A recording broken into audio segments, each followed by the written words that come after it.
I never meant to snoop through my husband's phone. Trust had always been our foundation, but that changed the moment I saw the notification pop up on his screen while he was in the shower. A message from Claire, written in a peculiar mix of French and English that made my heart skip a beat. My name is Harper, and until that morning I thought I had the perfect marriage. On essaie voit tonight at the usual spot? J'ai something important to tell you. Don't tell it. They had to be me. As a linguist, the code switching between languages caught my attention immediately. It wasn't casual Franglish, it felt deliberate, like they were trying to obscure the meaning from someone. From me. I heard the shower turn off and quickly placed Ethan's phone back on the nightstand, exactly as I'd found it. My hands were trembling as I pretended to fold laundry, my mind racing with possibilities I didn't want to consider.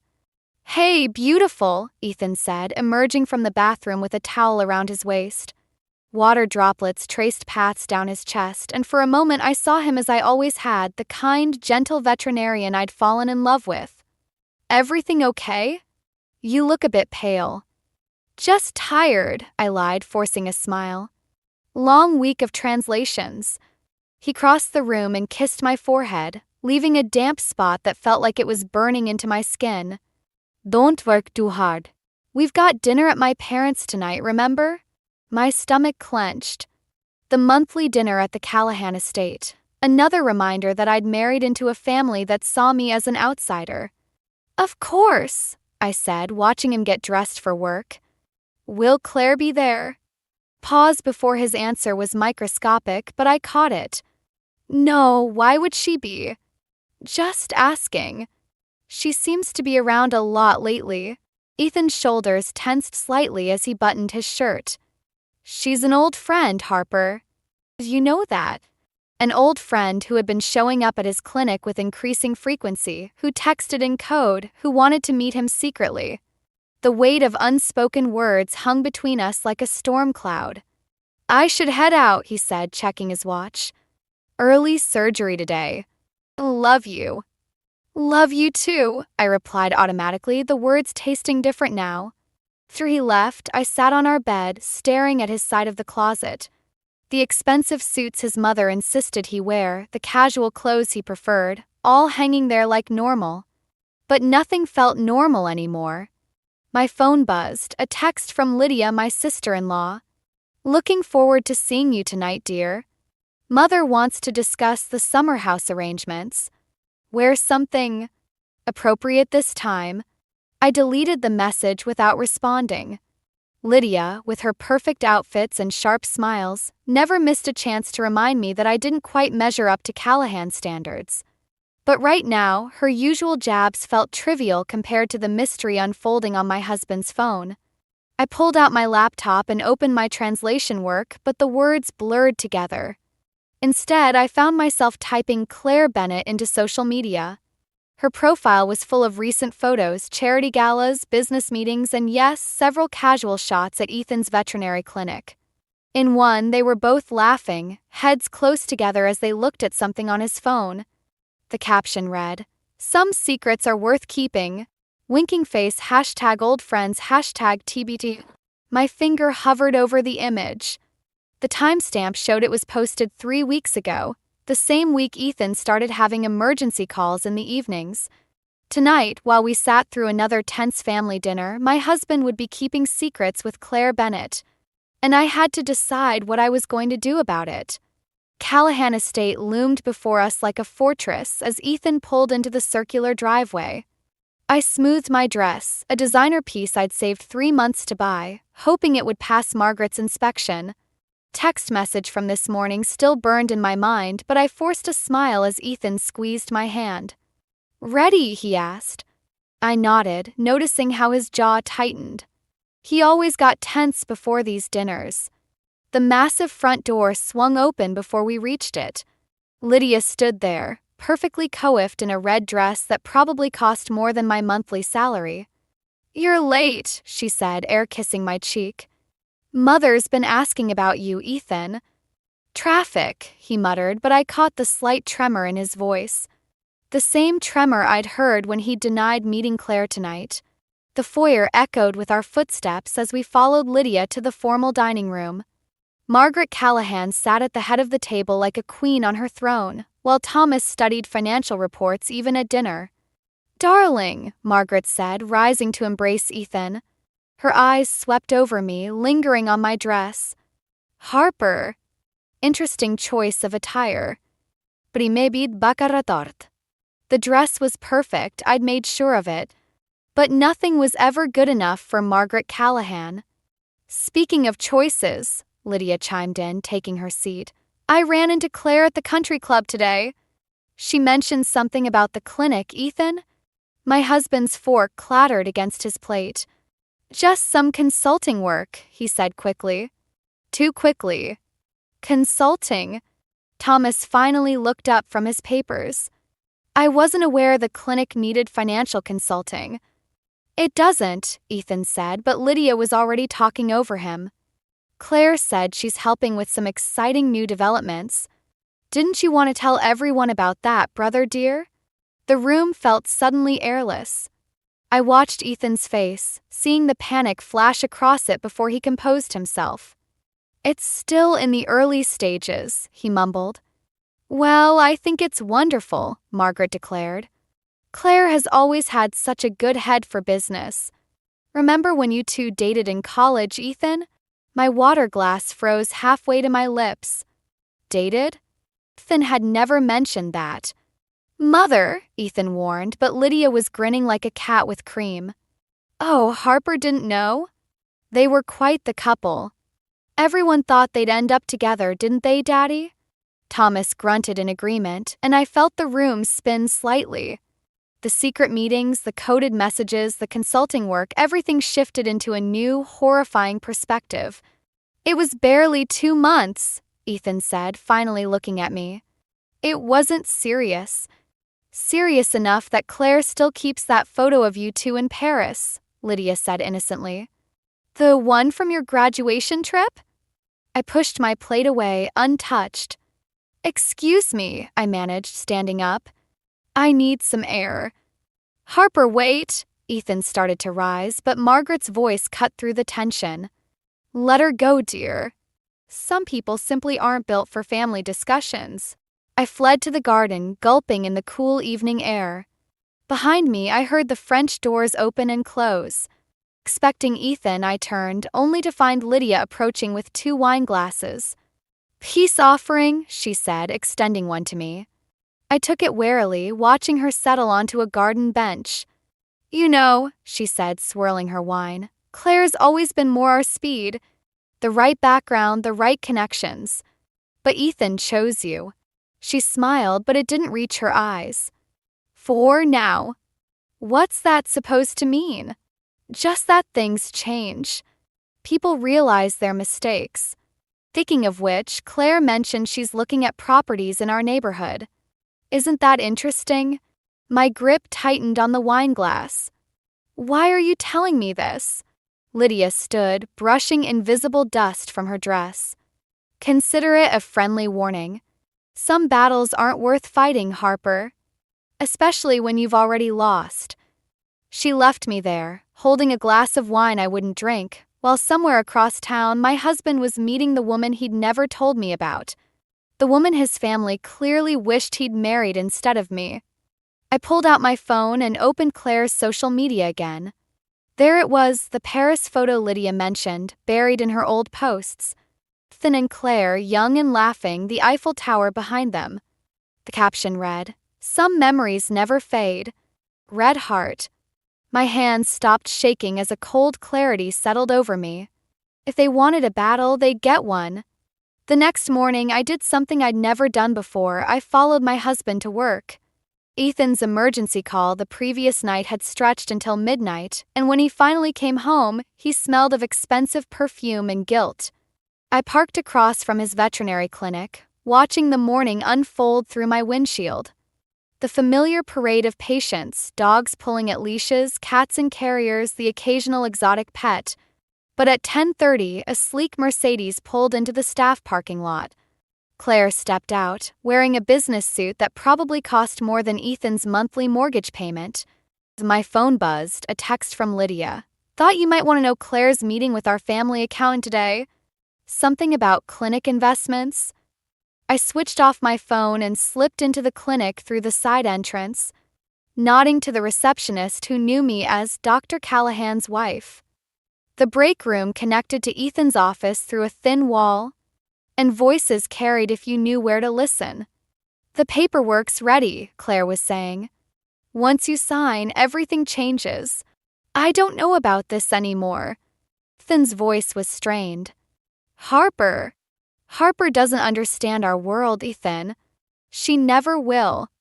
Your parents see that, why can't you? A pause. My heart hammered against my ribs. It's not that simple, Ethan said finally. She's my wife, and I'm the one who's been here all along. The one who knows what you really want. Claire's voice softened. Remember Paris? How simple things were then. That was different. We were different. Were we? Or did you just settle for less because it was easier than fighting for what you really wanted? I'd heard enough. I pushed away from the wall, but my elbow caught a stack of files. They crashed to the floor, the sound impossibly loud in the quiet clinic. The office door flew open. Ethan stood there, face pale. Behind him, Claire looked more annoyed than surprised. Harper, Ethan started, but I was already moving. Don't. My voice came out steady, surprising even me. Just don't. This isn't what you think, Claire said, stepping forward. We're discussing business investments. The clinic needs what? Your money? Your connections? Or just you? Harper, please! Ethan reached for my arm, but I jerked away. When were you going to tell me about the buyout? The words were a shot in the dark, but Claire's slight flinch told me I'd hit something. That's what this is about, isn't it? The paperwork, the meetings, the secrets? It's a business opportunity, Claire said smoothly. The clinic could be so much more with proper backing. Ethan knows that. And I'm just in the way? I turned to my husband. Is that why you've been lying? Meeting her in secret, hiding your past? I wanted to protect you, he said weakly. From what? The truth? That your family's finally found a way to get what they want. I laughed, the sound harsh even to my ears. A way to replace me with someone more suitable? That's not, Ethan started, but his phone chimed. Another message. I watched his face as he read it, saw the color drain away. What is it? Claire asked, moving closer to him than any business partner should. Mother, he whispered. She's calling an emergency family meeting. Tonight. Claire's perfectly painted lips curved into a smile. Perfect timing. We can announce the partnership then. Partnership, I repeated. The word tasted like ashes. Is that what we're calling it? I turned to leave, but Claire's voice stopped me. Harper, the clinic's future isn't personal. It's just business. I looked back at them, the golden couple from the Paris photo, standing in an office that suddenly felt like it had never been mine to share. Everything's personal with the Callahans, I said. But don't worry. I'm done playing by their rules. I walked out of the clinic, my mind already racing with possibilities. If they wanted to play hardball, fine. I had languages, codes, and secrets of my own. And unlike Claire, I had nothing left to lose. Behind me, I heard Ethan call my name, but I didn't stop. Some things, once broken, can't be fixed. They can only be avenged. I ended up at my parents' small townhouse, the only place I could think clearly anymore. Mom was grading papers at the kitchen table, her reading glasses perched on her nose, while Dad tended to his beloved orchids in the window. The familiar scene made my throat tight. I think my marriage is over, I said, dropping into a chair. Mom set down her red pen. Dad turned from his plants.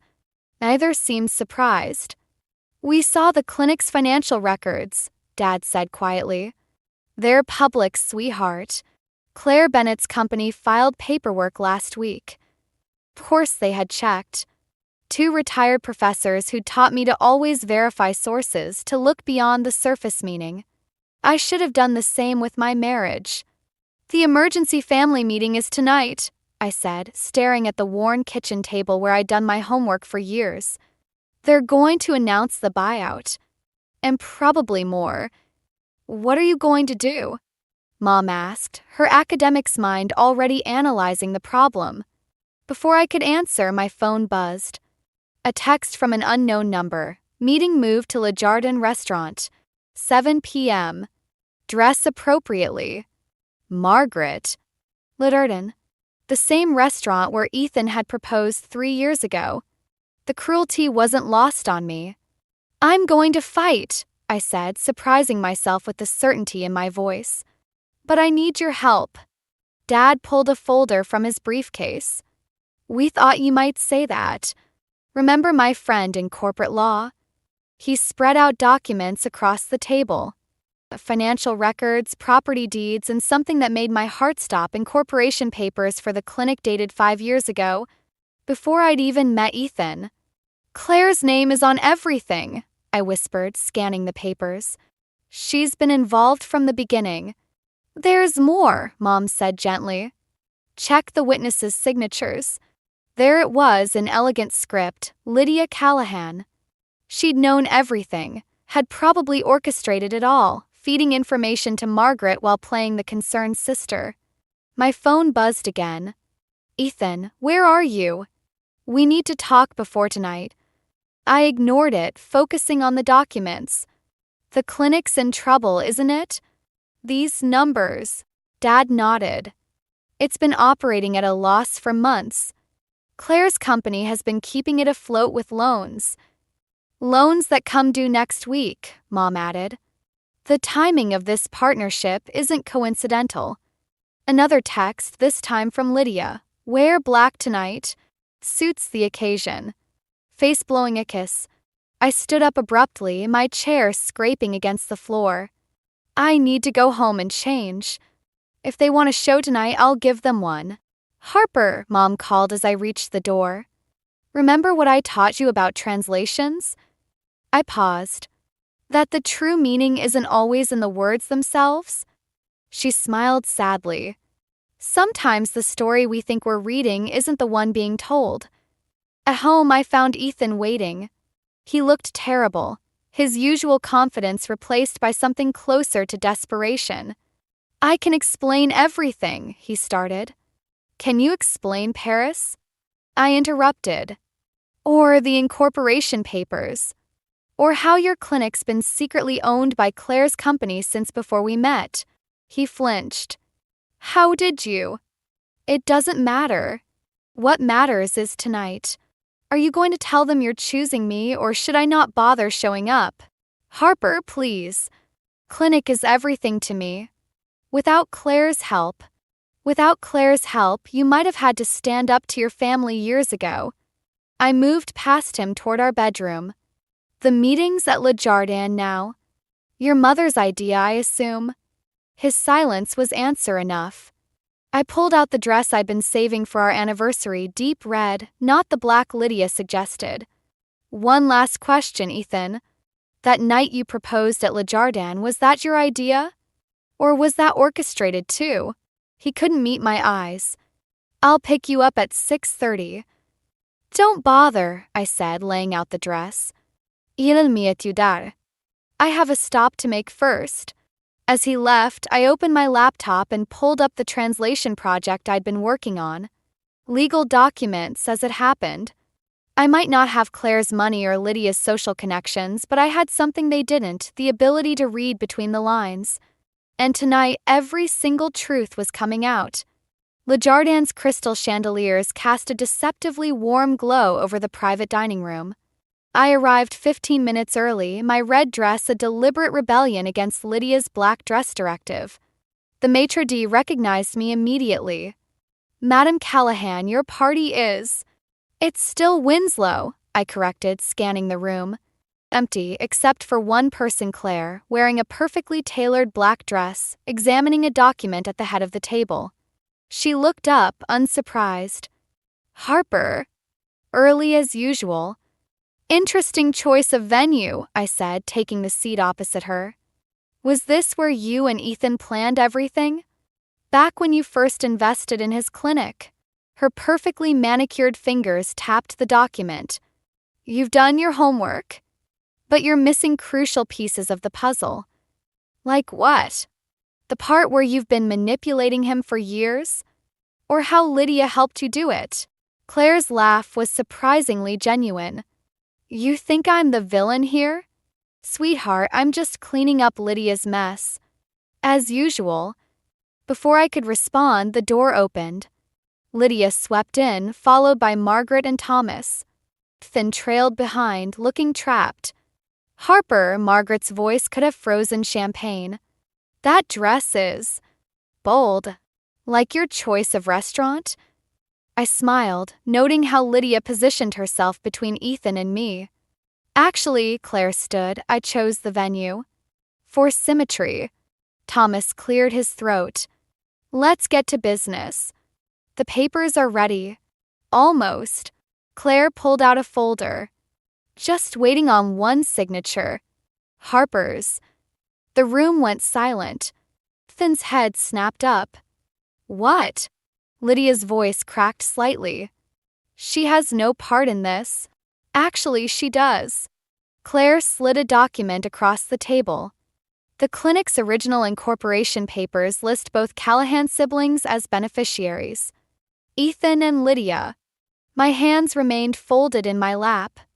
But Lydia sold her share. To you, Harper. Through a shell company 3 months ago. Claire's smile was razor sharp. She was desperate for cash after her last failed business venture. She didn't read the fine print. Lydia's face drained of color. That's impossible. I never. The transfer documents are in French, I cut in, finally understanding. A language you claim to speak but actually can't. Unlike me. Margaret's hand gripped her wine glass too tightly. This is absurd. But Thomas was already reviewing the papers, his businessman's eyes catching what his daughter had missed. It's legal, he said quietly. Harper owns 40% of the clinic. Without her signature, there can be no buyout. Ethan stared at me, then at his sister. Lydia, what did you do? What she always does, I said, standing. She overplayed her hand. Those late-night calls you thought were between Ethan and Claire? They were Lydia, begging Claire to cover her gambling debts. You little, Lydia lunged forward, but Claire caught her arm. Enough, Claire snapped. This ends now. Harper, name your price. I pulled out my own document. Already done. Full ownership of the clinic transfers to Ethan. Alone.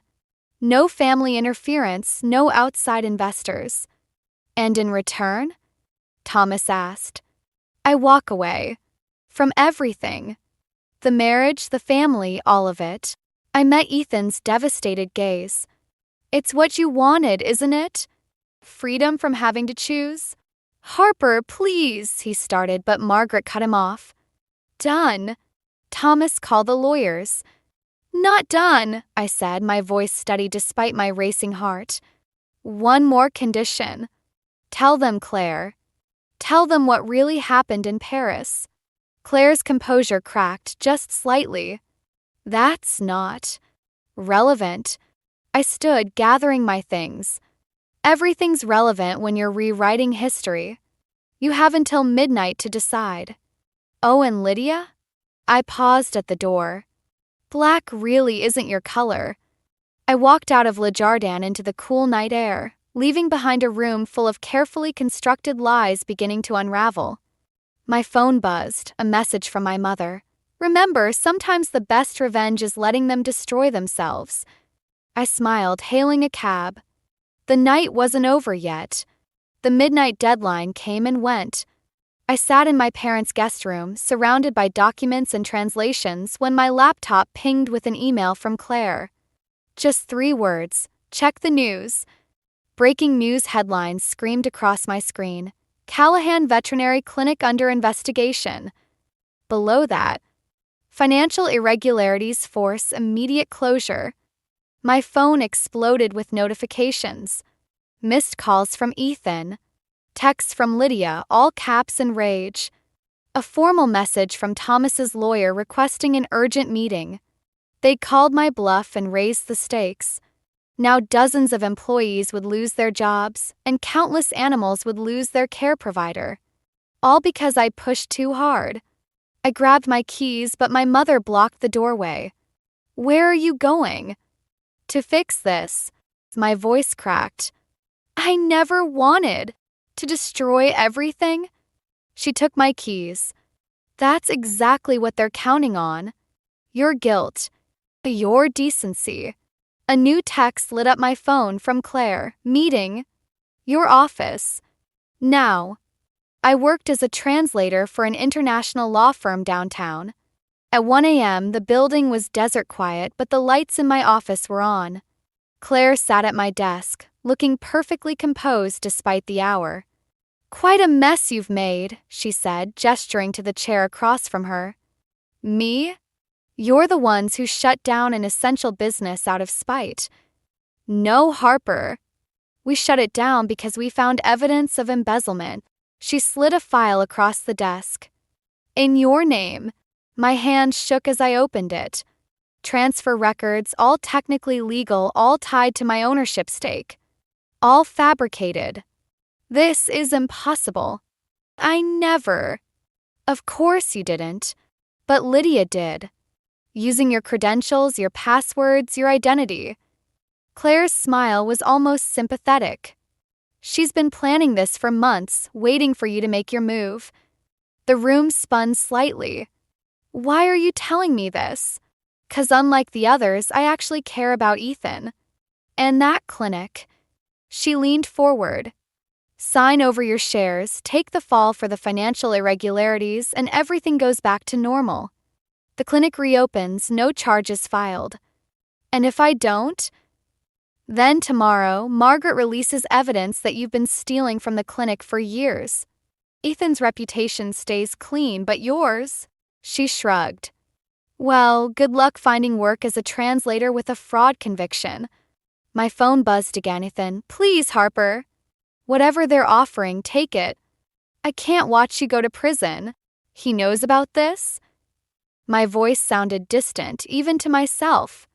"He knows enough." Claire stood. "You have 1 hour. Sign the papers, take the deal, or face the consequences."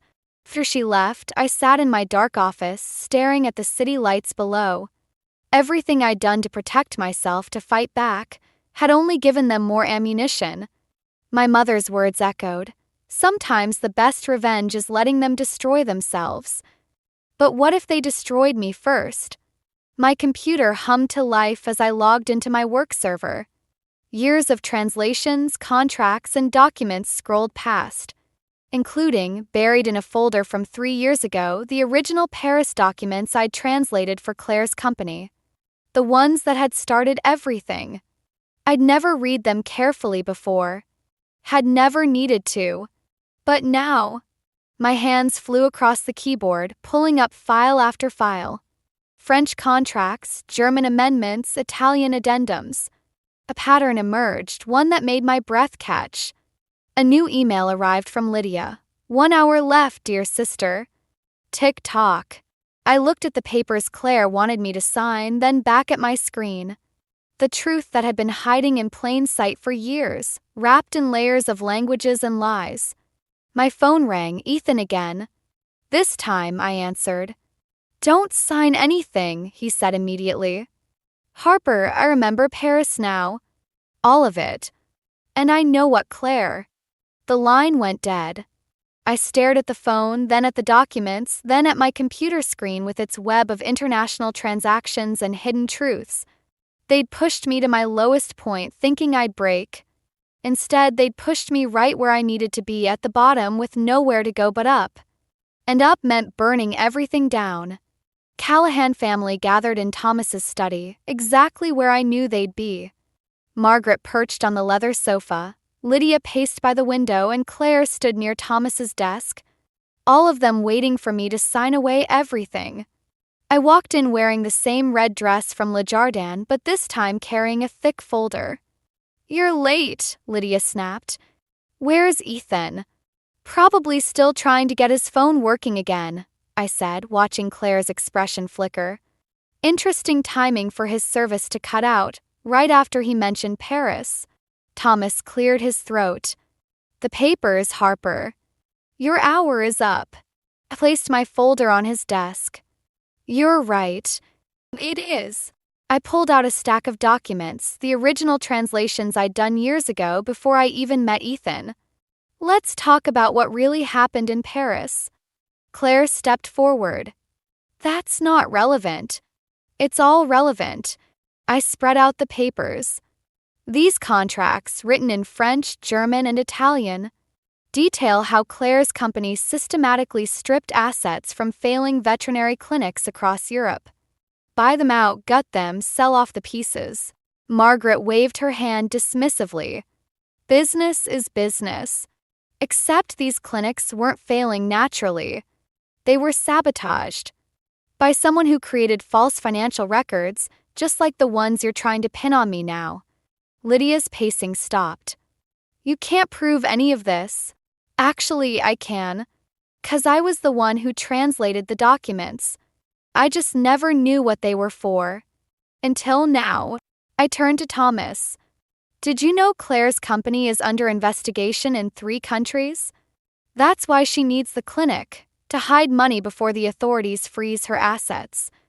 "Enough. Claire's composure craquée. Sign the papers or go to jail. Those are your options." "No," Ethan's voice came from the doorway. He looked disheveled but determined. "Those aren't her options." "Ethan," Margaret started, but he cut her off. "I remember Paris now, Claire. You didn't just break my heart, you stole my original business plan. The one I showed you the night before you disappeared." He moved to stand beside me. "The plan Harper found in your company's files, written in my handwriting, dated 3 years before you claimed it was yours." Claire's face went white. "That's not de truth." I finished. "Like how you've been using Lydia's gambling debts to manipulate her. Or how you convinced Margaret that I was trying to ruin the family name when you were the one destroying it." "I did what I had to do," Claire said, her voice hard. "This family needed saving from people like you." "No," Thomas spoke finally, studying the documents on his desk. "We needed saving from people like you." He pressed a button on his phone. "Send them in."